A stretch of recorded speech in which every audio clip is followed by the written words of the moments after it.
सारी पार्टियां विरोध कर रही है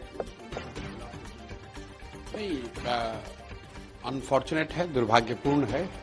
और मैं इसको मुसलमानों के खिलाफ और हिंदुओं के खिलाफ नहीं देखता हूं। मैं इसको इस नजरिए से देखता हूं कि बिल के मेरिट को अगर एक बार किनारे भी रखें तो जब ये देश बना, जब ये देश आजाद हुआ, तो हम लोग के फाउंडिंग फादर्स ने जो कमिटमेंट्स या एक तरह का जो एश्योरेंस उन्होंने इस देश के अलग अलग वर्ग के लोगों को के लिए जो दिया, कहीं न कहीं अगर आप उससे डेविएट करते हैं तो आज की पीढ़ी के लोग या जो लोग भी आज इस देश में रहते हैं, उनकी ये जिम्मेवारी है कि जो कमिटमेंट किए गए हैं हम लोग उसके प्रति ट्रूथफुल रहें। अगर आप कोई चेंज कर रहे हैं, उससे कोई वर्ग प्रभावित होता है, तो निश्चित तौर पर इस तरह के कानून बनाए जाने से पहले उन वर्गों को कॉन्फिडेंस में लिया जाना चाहिए। वक्फ बिल से मुसलमानों का एक बड़ा तबका दे आर फीलिंग थ्रेटेंड। तो मुझे लगता है कि सरकार जल्दी में और कहीं न कहीं पोलराइजेशन वाली जो पॉलिटिक्स है उसको ध्यान में रखकर उसके मद्देनजर इस कानून को बना रही है। उनको वक्फ की जमीन से कितना मतलब है मैं नहीं जानता हूं, या वक्फ की संपत्ति या उसके कार्यकलापों से कितना मतलब है ये मैं नहीं जानता हूं। उनको इससे मतलब है कि ये हिंदू मुस्लिम होता रहे। दूसरी बात इसमें यह है कि सरकार अभी लोकसभा में उनको मेजॉरिटी नहीं है, और वो कानून अगर ला रहे हैं तो वो कानून इसलिए बना पा रहे हैं कि नीतीश कुमार जैसे लोग सरकार की मदद में खड़े हैं। क्योंकि अगर नीतीश कुमार जैसे लीडर लोकसभा में इस बिल के पक्ष में वोट न दें तो किसी भी हालत में सरकार ये कानून नहीं बना सकती है। भाजपा वाले लोग तो मुसलमानों को अपना वोटर नहीं मानते हैं, उनको अपना समर्थक नहीं मानते हैं।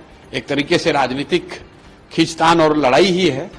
लेकिन जब नीतीश कुमार जैसे लोग जो रोज मुसलमानों को ये बताते हैं कि हम आपके हितैषी हैं, या जो आज भी बड़ी संख्या में मुस्लिम लीडरान नीतीश जी के पार्टी में हैं, उनके साथ राजनीति करते हैं, ऐसे लोगों को जरूर इस बात की चिंता करनी चाहिए कि जब आप गांधी की बात करते हो, लोहिया जेपी की बात करते हो, तो क्या आप वक्फ के कानून के पक्ष में वोट देकर अपना दोमुहा चरित्र नहीं दिखा रहे हैं? तो नीतीश जी जब इस कालखंड का इतिहास लिखा जाएगा तो इस कानून को बनने का दोष भाजपा से भी ज्यादा दोष कहीं न कहीं नीतीश जी जैसे लीडर्स के सर पे होगा। नीतीश जी तो लेकिन अभी तक चुप है इस बिल पर, लेकिन उनकी पार्टी पूरे तरीके से सपोर्ट कर रही है, पार्लियामेंट में भी जारी नहीं, नीतीश जी का ये पुराना तरीका है। मैं आपको याद दिलाना चाहता हूं और आपके जरिए दर्शकों को बताना चाहता हूं कि यही नीतीश कुमार सीए एनआरसी के पक्ष में वोट दिया था इस आदमी ने, और उस समय तो मैं उनके दल में था, सब सर्वे सर्वा था। पार्टी की बैठक में ये तय किया गया और नीतीश कुमार ने लंबा चौड़ा भाषण दिया कि हम लोग तो बिल्कुल ही इस पक्ष में नहीं है, बिल्कुल ही इस कानून के विरोध में हम लोग हैं, और पार्लियामेंट में वोट कर दिया सीए एनआरसी के पक्ष में। मैंने जब आकर नीतीश कुमार को सामने से कन्फ्रंट किया तो नीतीश कुमार ने ये कहा कि भाई आप बाहर, बहुत पत्रकारों का जामवाड़ा था उस समय, तो कहा कि आप जाकर बाहर बोल दीजिए कि बिहार में ये बिल लागू नहीं होगा। वो तो हम दौरे पर थे और लोकसभा में सब नेता लोग कैसे वोट दे दिया हमको पता ही नहीं चला। उस समय मुझे लगा कि ये व्यक्ति किसी का नहीं है, ये भाजपा का भी नहीं है, न मुसलमानों का है। मतलब पार्टी में कह रहे हैं कि मैं इसके विरोध में हूं, पार्लियामेंट में बिल के पक्ष में वोट दिया, और मुझे जब मैं विरोध कर रहा हूं तो मुझे कह रहे हैं कि जाके बिहार में कह दो कि हम लोग तो बिहार में लागू नहीं करेंगे। तो हर वर्ग को साधने और एक तरह से बेवकूफ बनाने की ये इनकी पुरानी नीति रही है, और नीतीश कुमार का चरित्र कहीं ना कहीं ये जनता देख रही है और देखकर ऊब चली है। अब नीतीश जी के जगह कल एक फोटो वायरल, देखिए ये असंवैधानिक बिल है, और लगातार हम लोग जो है संविधान को मानने वाले लोग हैं। भाजपा के लोग चाहते हैं नागपुर का कानून को थोपना, वो हर किस हम लोगों को बर्दाश्त है। हम लोग गंगा जमीनी तहजीब को मानने वाले लोग हैं। जो डाइवर्सिटी है हमारे मुल्क की, देश की, वही खूबसूरती है।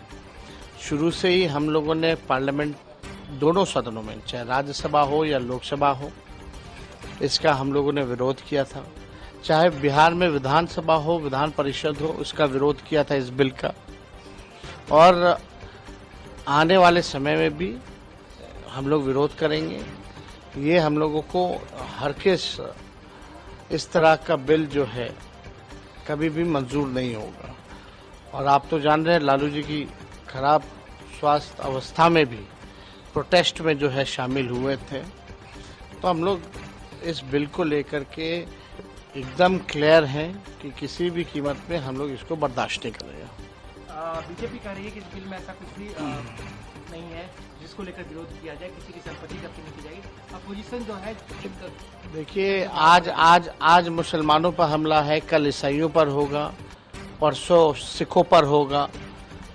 लगातार जो है इस तरह के हमला बीजेपी जो है करने का काम कर रही है। भाजपा के लोग नौकरी रोजगार के बारे में, महंगाई के बारे में, देश की अर्थव्यवस्था के बारे में बात नहीं करते, शिक्षा चिकित्सा के बारे में बात नहीं करते, किसानों की बात नहीं करते। लगातार जो है देश को तोड़ने का काम, भाई को भाई से लड़ाने का काम में ही लगे हुए हैं।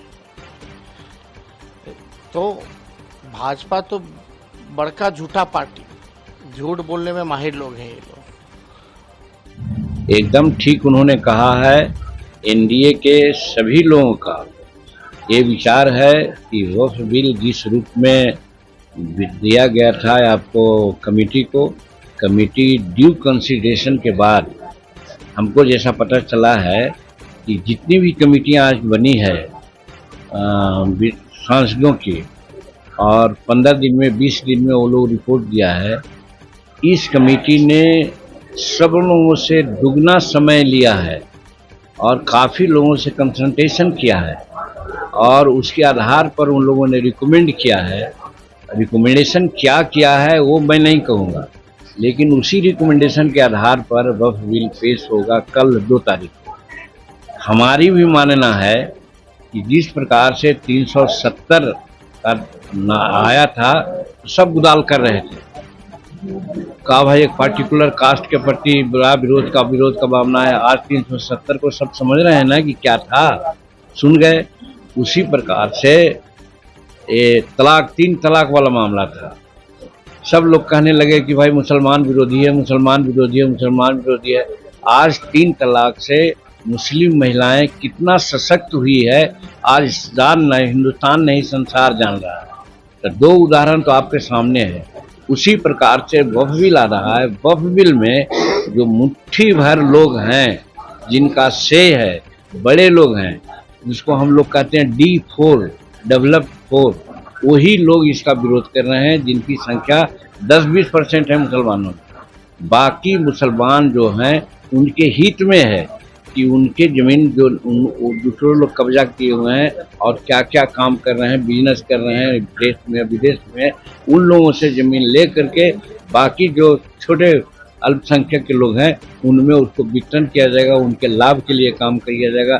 चिकित्सालय खोला जाएगा, स्कूल खोला जाएगा, टेक्निकल कॉलेज खोला जाएगा।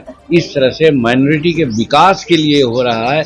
इसलिए वक्फ बिल को हम लोग समर्थन करेंगे और जो किरण रिजिजू जी ने कहा है एकदम ठीक कहा है। हम लोग तैयार हैं कि वक्फ बिल को पास करना।